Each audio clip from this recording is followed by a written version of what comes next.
여기에 모인 여러분들을 주님의 이름으로 축복합니다. 우리 사도신경으로 하나님께 우리 신앙을 고백하시겠습니다. 전능하사 천지를 만드신 하나님 아버지를 내가 믿사오며 그 외아들 우리 주 예수 그리스도를 믿사오니 이는 성령으로 잉태하사 동정녀 마리에게 나시고 본디오 빌라도에게 고난을 받으사 십자가에 못 박혀 죽으시고 장사한 지 사흘 만에 죽은 자 가운데서 다시 살아나시며 하늘에 오르사 전능하신 하나님 우편에 앉아 계시다가 저리로서 산 자와 죽은 자를 심판하러 오시리라. 성령을 믿사오며 거룩한 교회와 성도가 서로 교통하는 것과 죄를 사하여 주시는 것과 몸이 다시 사는 것과 영원히 사는 것을 믿사옵나이다. 아멘. 살아계신 하나님 아버지, 오늘도 우리에게 새날 새 생명 허락해 주심을 감사합니다. 오늘 우리의 삶 가운데 그 중심 가운데 하나님의 존재, 하나님의 말씀을 두기를 소망합니다. 그러기에 시간을 구별하였고 장소를 구별하였고 마음을 구별하였습니다. 이 우리 구별된 마음 가운데, 우리의 신앙의 고백 가운데 하나님의 살아계신 말씀이, 하나님의 살아계신 존재가 우리 삶 가운데 이루어지게 하여 주시옵소서. 하나님 말씀대로의 삶이 우리의 기쁨이 되게 하여 주시옵시고 모든 환경 속에서 이 하나님의 이름이 드러나는 우리의 오늘 시간들 되게 하여 주시옵소서. 우리의 형편들 하나님께서 너무나 잘하십니다. 구하지 않은 것까지도 하나님께서 허락하여 주시옵시고 은혜로 인도하여 주시옵소서. 예수님의 이름으로 기도드렸사옵나이다. 아멘. 함께 찬송가 406장, 새 찬송가 406장, 통일 찬송가 464장, 고난 내 영혼 편히 쉴 곳과 찬양하시겠습니다.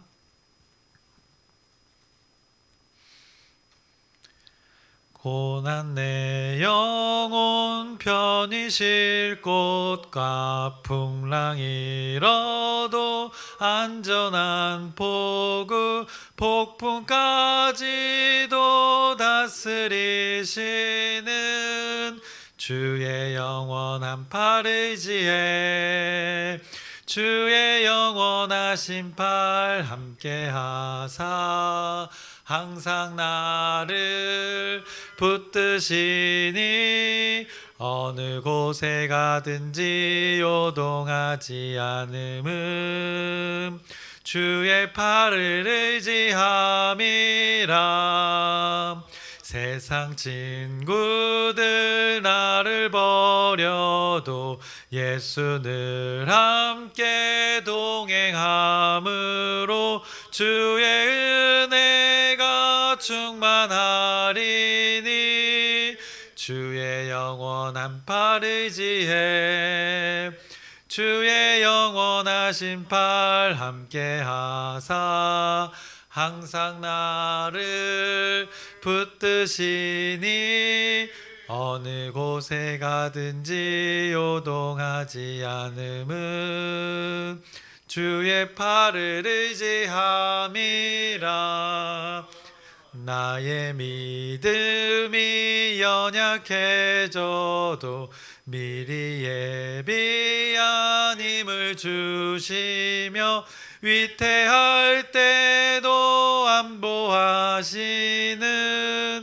주의 영원한 팔 의지해 주의 영원하신 팔 함께하사 항상 나를 붙드시니 어느 곳에 가든지 요동하지 않음은 주의 팔을 의지함이라. 능치 못한 것 주께 없으니 나의 일생을 주께 맡기면 나의 모든 짐 대신 지시는 주의 영원한 팔 의지해 주의 영원하신 팔 함께하사 항상 나를 붙드시니 어느 곳에 가든지 요동하지 않음은 주의 팔을 의지함이라. 아멘. 오늘 함께 나누실 말씀은 어제에 이어서 시편 119편 17절부터 32절까지의 말씀을 함께 나누겠습니다. 시편 119편 17절부터 32절까지의 말씀입니다. 그래서 또 이렇게 3년, 어떻게 보면 시편에 3년이 되고 4년이 되는 그 8절씩 나눠져 있는 오늘 17절부터 또 32절까지 말씀 함께 나누겠습니다. 인생을 여러분들이 살고 계신데, 사람의 생을 여러분들이 살고 계시는데 인생을 잠깐 언급해 보려고 합니다. 여러분들의 그 지금의 그 시기를 여러분들이 생각해 볼 때 인생이 아마 지금은 느껴지시기에 굉장히 엄청 짧다고 느껴지실 것 같습니다. 저도 이제는 사람이 이제 이 땅에서 그 시간이 길지 않다는 것을 조금은 이게 느끼는, 저도 나이가 되어가고 있는 것 같습니다. 몇 년 전만 해도 아이들 키우고 이러느냐고 바빠서 몰랐는데 이제 조금 여유가 생기니까, 또 그 시간들이 지나고 나니까 삶의 순간들을 생각해 봤을 때 조금씩은 다가오고 있다는 것을, 삶의 마지막 순간들이 생각하지 않았던 때가 더 가까워지고 있다는 것을 느끼고 있는 때입니다. 더욱이 제 나이가 되면 이제 주변에 친구들의 이제 부모님들이, 또래 이제 부모님들이 별세하는 일들이 더 자주 일어나기 때문입니다. 그래서 이별이라는 건, 인생에서 이별이라는 걸 생각해 봤을 때 참 이렇게 슬프고 또 고통스러운 일들이 점점 어떻게 보면 또 많이 생기는 것이 인생 가운데 벌어지는 일들입니다. 그래서 사람의 그래서 인생이라는 것이 그리 길지 않다는 것을 제가 언급하고 있는데, 그 짧다고 할 수 있는 그 인생 가운데는 여러 가지 또 일들이 있습니다. 그래서 우리는 쉽게 이렇게 표현합니다. 인생에는 그 희노애락이 있다라고 우리가 표현합니다. 그래서 기쁨이 있을 때가 있고, 또 노여움, 화가 있을 때가 있고, 또 슬플 때가 있고, 또 즐거울 때가 있다는 것입니다. 이것이 인생 가운데 이런 여러 가지 환경들이 벌어지게 된다는 것입니다. 그래서 여러분이 한번 기억해 보셨으면 좋겠습니다. 그 희노애락, 그래서 여러분의 소중한 그 자녀가 태어났을 때 여러분들이 얼마나 기뻐했는지, 그 기쁨을 한번 생각해 보시길 바랍니다. 또 직장에서 동료 때문에 또 얼마나 또 화가 나셨었는지를 한번 또 생각해 보시길 바랍니다. 또 부모님 이제 연로하셔서 여러분과 이 세상을 떠남을 통해서 얼마나 슬퍼했었는지를 한번 또 기억해 보시길 바랍니다. 또 여러분이 소중하다고 생각하는 그 사람과 또 차 한 잔 그 마실 때 얼마나 기뻤는지를 또 여러분들이 한번 생각해 보시길 바랍니다. 이렇게 희노애락, 인생에는 다양한 경험들이 존재한다는 것입니다. 이렇게 사람의 생에는 여러 가지 일들이 경험되어져서 우리가 인생이라고 이렇게 표현하는 것입니다. 이렇게 여러 가지 일들이 경험되어졌을 때 우리는 또 인생이라고 표현하는 것 같습니다. 이런 여러 가지 산전수전의 일들의 다양한 경험이 우리가 적을 때는, 그래서 우리가 표현하기로 인생을 모른다라고 또 이렇게 표현하기도 합니다. 반대로 인생이라는 가운데 여러 가지 희노애락을 경험하게 되면 인생을 또 안다고 우리가 또 표현할 수 있습니다. 어제 시편의 말씀을 우리가 시작했는데, 119편의 말씀을 시작하면서 하나님을 향한 고백이 첫 절에 직역하면 이렇다고 우리가 나눴었습니다. 행복하여라 온전한 자들의 길, 여호와의 율법을 따라 걷는 자들이라고 이렇게 시작하였습니다. 이것을 고백한 시인이 행복이라는 것을 이렇게 논했는데, 행복이라는 것을 논할 수 있었던 것은 아마도 인생에서 그가 많은 것을 경험하고 그 복이 어떤 것이 행복인지를, 복을 행하는 것인지를 잘 알았을 것이라고 생각되어집니다. 인생을 살아보면서 여러 가지를 경험하면서 그 가장 행복한 것이 무엇인지를 깨달아 살아봤기에 그 깨달음을 시로 고백했던 것입니다. 구체적으로는 그 대상이 있었습니다. 하나님과의 관계가 있었던 것입니다. 그것이 복이었다는 것을 그가 깨달았습니다. 하나님의 말씀으로 살아가는 것이 참 복임을 그가 깨달았기에 그렇게 시로 고백했고, 우리에게 지금 전해지고 있는 것입니다. 그래서 그가 하나님의 복이 무엇인지 어떻게 알았을까? 여러 가지를 희노애락을 경험했던 것입니다. 인생 가운데. 그래서 생각해 보았습니다. 그가 어떻게 하나님의 복을 이렇게 알았을까?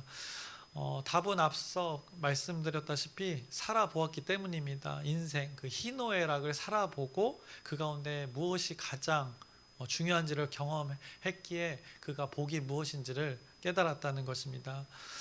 그에 대한 대답이 오늘 본문 가운데 어느 정도 나타나 있습니다. 희노애락 가운데 그가 오늘 고난을 겪으면서 그 슬픔 가운데 고백하는 시가 바로 오늘 17절부터 또 32절에 담겨져 있습니다. 그래서 먼저 17절부터 19절까지의 말씀을 보시면 이렇게 고백하고 있습니다. 주의 종을 후대하여 살게 하소서. 그리하시면 주의 말씀을 지키리이다. 살게 하소서라고 고백을 하고 있습니다. 자신의 상황이 지금 살기 어려운 상황이라는 것을 고백하고 있는 것입니다. 주의 종, 이 관계를 얘기합니다. 이 대상에 하나님이라는 대상을 주라고 고백하고 있고 자신을 종이라고 고백하면서 후대 자신에게 잘 베풀어 달라는 것입니다. 그래서 내가 살 수 있게 해달라고 오늘 이렇게 고백하고 있습니다. 그리하시면 주의 말씀을 지키리이다. 주인이라고 해놓고 종이 감히 이렇게 고백하는 것, 어떤 조건적인 것을 말하는 것이 아니라 꼭 이렇게 나는 자신의 주인에게 속한 종이기 때문에 이렇게 당연히 당연성을 얘기하면서 이렇게 고백하고 있는 것입니다. 감히 종이 조건적으로 요구하는 것이 아니라 주인에게 속한 자신이기 때문에 이렇게 자신을 베풀어서 살게 해달라고 하나님께 지금 오늘 고백하고 있는 것입니다. 우리 18절을 보시면 내 눈을 열어서 주의 율법에서 놀라운 것을 보게 하소서라고 고백을 합니다. 열어달라고 합니다. 그래서 보게 해달라고 하는 것입니다. 현재 자신의 상황 속에서 지금 보지 못하고 있는 것이 있다는 것입니다. 그러니 자신의 눈을 열어서 보게 해달라는 것입니다. 그 주의 율법이라는 그 기준을 얘기하고 있습니다. 하나님의 법, 하나님의 말씀으로 자신의 상황에서 이거 하나님의 뜻을 보게 해달라고 간절히 요청하고 있는 것입니다. 세상의 눈으로 바라보지 않도록 하나님의 눈으로 자신의 눈을 열어 보게 해달라고 이 자신의 고통 가운데 살기 어려운 상황 가운데 지금 고백하고 있는 것입니다. 19절에 나는 땅에서 나그네가 되었사오니 주의 계명들을 내게 숨기지 마소서라고 합니다. 열어 보여주지 않으면 보지 못하는 것들이 있다는 것입니다. 그래서 숨기지 마시고 자신에게 그 하나님의 뜻을 자신의 상황 가운데 보여달라고 고백합니다. 자신이 어떤 상황이라고 고백합니까? 나는 땅에서 나그네 되었다고 합니다. 그래서 나그네를 생각해 보시길 바랍니다. 나그네 어떻게 보면 어떤 곳에 이방인이 될 수 있는 것입니다. 잠시 머무는 자가 되는 것입니다. 어떻게 보면 안정적인 상태가 아니라는 것입니다. 온전하지 않은 상태, 뜨내기의 상태라고 불안정한 상태를 자신의 삶의 상황을 지금 자신이 나그네 되었다고 고백하고 있습니다. 계속해서 20절입니다. 주의 규례들을 항상 사모함으로 내 마음이 상하나이다 라고 고백하고 있습니다. 어찌 보면 여러분과 똑같은 상황입니다. 그리스도인의 상황과 똑같은 것입니다. 이 세상에서 하나님을 믿는 자로 살아간다는 것은 그 주의 규례를 사모하며 살아간다는 것은 많은 제약이 될 수도 있고 또 많은 걸림돌이 될 수도 있는 것입니다. 세상에 살아갈 때 사실 우리 스스로는 말씀을 그 지킴의 삶을 사는 것은 기쁨입니다. 그런데 우리가 살아갈 때 많은 제약들이 있을 수밖에 없는 것이 이 세상에서의 삶입니다. 우리를 바라보는 또 이 세상 사람들의 시선이 있습니다. 이 하나님의 말씀을 알지 못하는 자들의 그 시선, 왜곡된 시선들이 있고 그들의 또 조롱도 있습니다. 그런 것들이 우리를 때론 이렇게 위축되게 만들고 또 그들의 어떤 세상의 가치관으로 우리를 바라봤을 때 무시와 조롱이 우리의 마음을 상하게 하는 것, 이 동일한 것임을 이 시인이 고백하고 있는 것입니다. 그래서 오늘 고백하고 있는 이 시인이 이런 괴로움 속에 있다는 것을 자신이 노래로 하나님 앞에 고백하고 있습니다. 그래서 분명 나그네 되었다고 했습니다. 자신의 처지가 이렇게 불안정한 초라한 상황이라고 오늘 시로 하나님 앞에 자신의 처지를 고백하고 있습니다. 분명 자신은 하나님을 믿는 자로서의 삶을 살았음에도 자신의 실제의 모습은 나그네의 모습이라는 것을 지금 고백하고 있는 것입니다. 그래서 외롭고 어떻게 보면 부족하고 결핍이 있을 수밖에 없는 이 안정적이지 못한 상태, 이 나그네의 상태임을 고백하고 있습니다. 자신의 인생 가운데 이런 상태에서 이런 삶에서 자신이 조롱받는 것이 하나님의 이름이 조롱받는 것 같아서 자신의 마음이 너무 아프고 자신의 삶이 조롱당하는 모습이 너무나 괴롭다고 오늘 20절에 고백하고 있는 것입니다. 하나님을 믿는 자로서 세상 사람들의 눈에도 좋게 보이면 좋을 텐데 어쨌든 하나님의 섭리 가운데 이런 어려움을 겪을 수밖에 없는 것이 우리의 인생의 또 한 부분이 되는 것입니다. 그가 다행으로 여기는 것이 있습니다. 그렇게 하나님의 법을 떠나 하나님의 뜻대로 나그네의 삶을 살고 있는 자신을 어떻게 보면 환대하지 않은 그 존재들, 그 자들의 삶이 어떻게 되었는가? 하나님의 징계를 통해서 하나님의 공의가 실현되어졌을 때 자신이 그나마 그것 가운데 또 위로를 삼았다는 것입니다. 그들이 어떻게 보면 징계를 받아서가 아니라 하나님의 공의가 올바로 세워졌기 때문에 하나님의 살아계심이 있다는 것을 본인이 의지한다는 것을 21절과 22절에 고백하고 있습니다. 교만하여 저주를 받으며 주의 계명들에서 떠나는 자들을 주께서 꾸짖으셨나이다 라고 고백합니다. 내가 주의 교훈들을 지켰사오니 비방과 멸시를 내게서 떠나게 하소서라고 이렇게 고백하는 것입니다. 하나님의 공의가 살아있음을 그나마 위로로 삼고 있는 것입니다. 자신의 상황 가운데 하나님을 믿는 믿음 안에서의 삶 가운데 분명히 여기에 비방과 멸시가 존재했다고 고백을 합니다. 이것이 너무나도 견디고 힘들다고 지금 고백하고 있습니다. 그래서 여러분은 이런 경우가 없으십니까? 혹시 이렇게 교회 신앙생활을 할 때 교회의 사이즈, 어떤 이런 세상의 가치관이 녹아져 있는 이런 관점 때문에 우리가 종종 또 힘들 때도 있습니다. 교회의 사이즈가 우리의 신앙의 척도가 될 때를 생각해 보시길 바랍니다. 누군가가 우리의 교회를 우리의 믿음의 정도로 판단할 때 여러분은 어떻습니까? 그 정도의 열정이니 그만큼만 모이는 거야 라는 이 세상의 말들 어떻습니까? 괴롭습니다. 우리는 우리 믿음 안에서 하나님을 믿는 믿음 안에서 이렇게 열심으로 살아가는데 그 왜곡된 시선들이 있을 때 우리는 어떻게 보면 조롱을 받는 것입니다. 믿는 자들도 이렇게 판단하는 경우가 있습니다. 그 사람들의 말이 맞든 안 맞든 그게 사실이든 아니든 그런 시각의 판단이 하나님의 말씀의 세계관에서 하나님의 말씀의 가치관에서 정당한 것이냐 우리는 또 한번 생각해 볼 수 있습니다. 이런 비방이 우리를 향해 우리가 우리 스스로에게도 이런 관점으로 또 남들을 판단하기도 한다는 것입니다. 그런데 이런 시선이 있을 때 우리는 매우 괴롭다는 것이 보통의 우리의 감정이 되는 것입니다. 결국 우리도 또 다른 사람들을 그런 시선으로 왜곡된 시선으로 판단하는 왜곡된 시선이 있는 것이 우리 마음 가운데 우리 신앙 가운데 또 있습니다.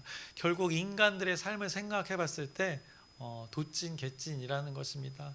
그렇다면 각자 주어진 삶을 얼마나 우리가 집중해야 되는 것, 얼마나 하나님과의 관계에서 우리 스스로를 바라봐야 하는지를 우리가 생각해 봐야 합니다. 오늘 이 시인은 오늘 시편에 기록된 이 고백하는 자는 온전히 그 비방과 조롱 가운데 하나님과의 관계에 엄청나게 집중하는 것을 보게 됩니다. 우리는 이것을 기억하면 되는 것입니다. 그래서 본질을 우리는 찾아야 하는 것입니다.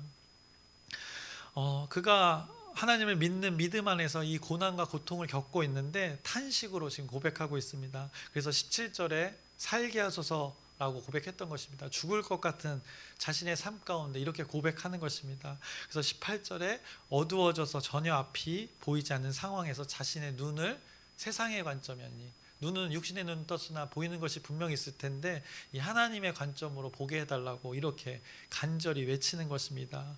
보이지 않는 환경 속에서 보고 싶다고 이렇게 탄식하면서 고백하고 있는 것입니다. 세상의 방법으로 쉽게 보이는 것을 선택해서 결정하고 판단하고 적용하는 것이 아니라 하나님과의 관계, 하나님께 요청하는 오늘의 이 고백을 보면 하나님과의 관계에 집중하는 그 본질을 찾고 있다는 것을 보게 됩니다. 자신의 삶을 어떻게 해석하고 있는지를 이 관점을 여러분들이 잘 발견하시길 바랍니다. 하나님의 뜻이 자신의 그 고난과 고통 가운데 그 삶 가운데 녹아져 내리기를 간절히 원하고 있는 그 고백이 바로 오늘 본문의 말씀입니다. 자신의 그 욕망과 자신의 원함 바람이 분명히 있을 텐데 그것을 절제하면서 하나님의 그 규례와 율례가 자신의 삶을 주장하기를 이렇게 호소하고 있는 것입니다.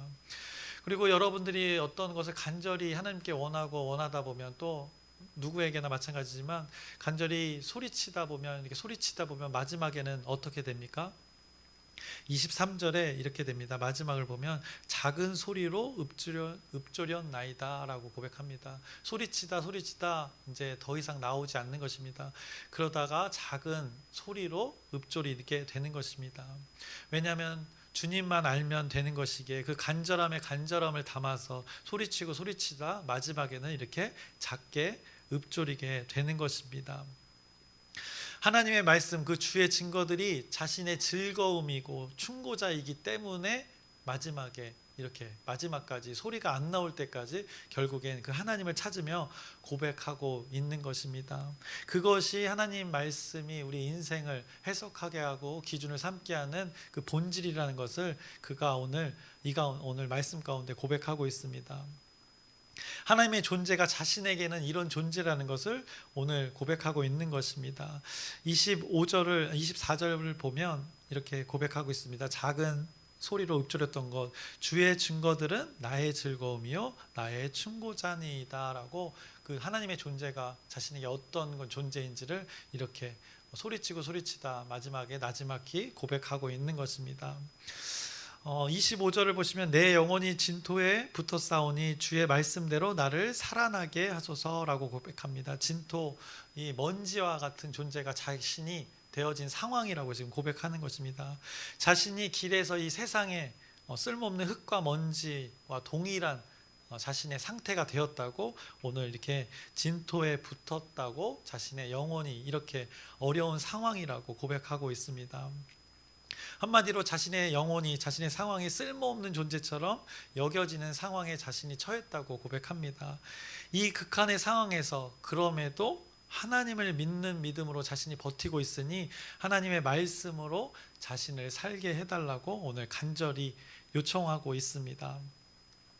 그래서 여러분의 삶의 그 많은 영역 중에서 여러분의 상황이 이렇다면 오늘 시편의 이 고백처럼 그럼에도 하나님을 믿는 자로서 하나님을 절대적으로 한번 의지해 보시길 바랍니다. 하나님을 향한 그 뜻을 끝까지 붙드시기를 주님의 이름으로 소망합니다. 26절에 이렇게 고백합니다. 나의 행위를 아뢰입니다 라고 이렇게 고백합니다. 나의 상황이 이렇다고 고백합니다. 주의 율례로 나를 가르치소서라고 고백을 하고 있습니다. 자신의 길을 가르쳐 달라고 간절히 고백합니다. 27절에 주의 말씀으로 현재 나의 상황을 깨닫게 하여 주시옵소서라고 하나님 앞에 가감 없이 더하거나 뺨 없이 고백하고 있습니다. 내가 나지막히 고백할 것은 이것뿐입니다 라고 이렇게 오늘 시편의 기자가 고백하고 있습니다. 그래서 자신의 환경이 너무나 버거워서 자신의 영혼이 눌린다는 표현을 합니다. 28절에 나의 영혼이 눌림으로 말미암아 심지어는 녹았다고 자신의 상태를 고백합니다. 얼마나 극한의 고통을 자신이 겪고 있는지 그 상태를 그대로 하나님께 아뢰고 있습니다. 자신의 상황을 누구에게, 사람에게 아니라 환경에게 아니라 하나님께 지금 토로하고 있는 것입니다. 자신은 엎드려진 상태라고 고백하고 있습니다. 자신을 그래서 세워달라고, 나를 세우소서라고 고백하고 있습니다. 결국에 세움을 받고 생명을 얻게 되는 것은 누구를 통해서만 가능한가? 오직 하나님, 주 여호와 하나님의 말씀으로만, 그 율례와 규례로만 가능하다고 오늘 고백하고 있습니다. 그래서 29절을 보시면 거짓 행위를 내게서 떠나게 하시고 주의 법을 내게 은혜로이 베푸소서. 주의 법을 자신에게 은혜로 베풀어 달라고 간절하게 자신의 상황 가운데 자신의 신앙을 고백하고 있습니다. 마지막으로 자신의 신앙을 어떻게 고백하는가? 30절부터 32절의 말씀입니다. 내가 성실한 길을 택하고 주의 규례들을 내 앞에 두었나이다. 내가 주의 증거들에 매달려 싸우니 여호와여 내가 수치를 당하지 말게 하소서.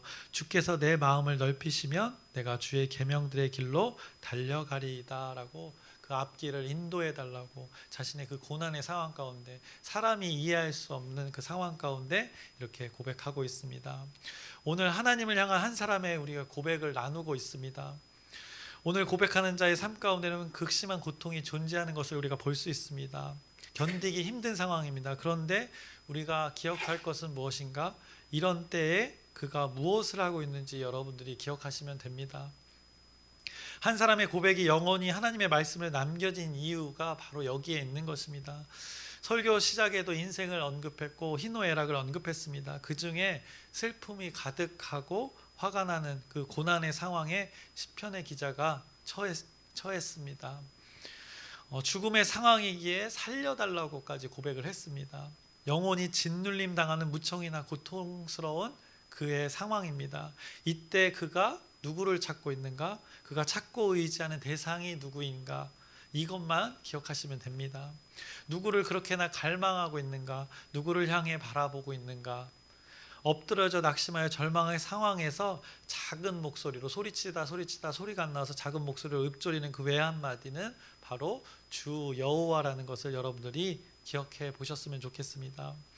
그래서 이 시편의 이 글쓴이의 기자의 삶에서 저는 이 무게중심이라는 것을 생각해 보았습니다. 한 발로 서 있기를 할 때, 또 자전거를 탈 때, 이럴 때를 여러분들이 생각해 보면 이렇게 균형을 잡으면서 잘 서 있을 수 있는 이유를 생각해 볼 때, 잘 서 있을 수 있는 이유는 바로 이 무게중심이라는 것이 잘 잡혀 있기 때문입니다.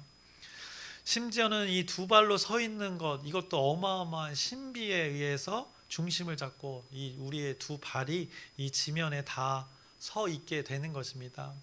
두 발이 땅에 닿아서 서 있는다는 것이 어떻게 보면 뭔 무게중심이라고 여러분들이 생각할 수 있으나, 여러분이 한 발로 서 보시면 알 것입니다. 이 두 발로 중심을 잡는다는 것, 굉장히 쉬운 일 같지만 또 놀라운 일이 이 하나님의 섭리 가운데 있습니다. 지구가 둥근데 지구의 그 원형의 구 모양에 이 두 발이 붙어 있게 되는 것입니다. 이 둥근 구에 두 발이 붙어 있는 것, 떨어지지 않고 있다는 것입니다.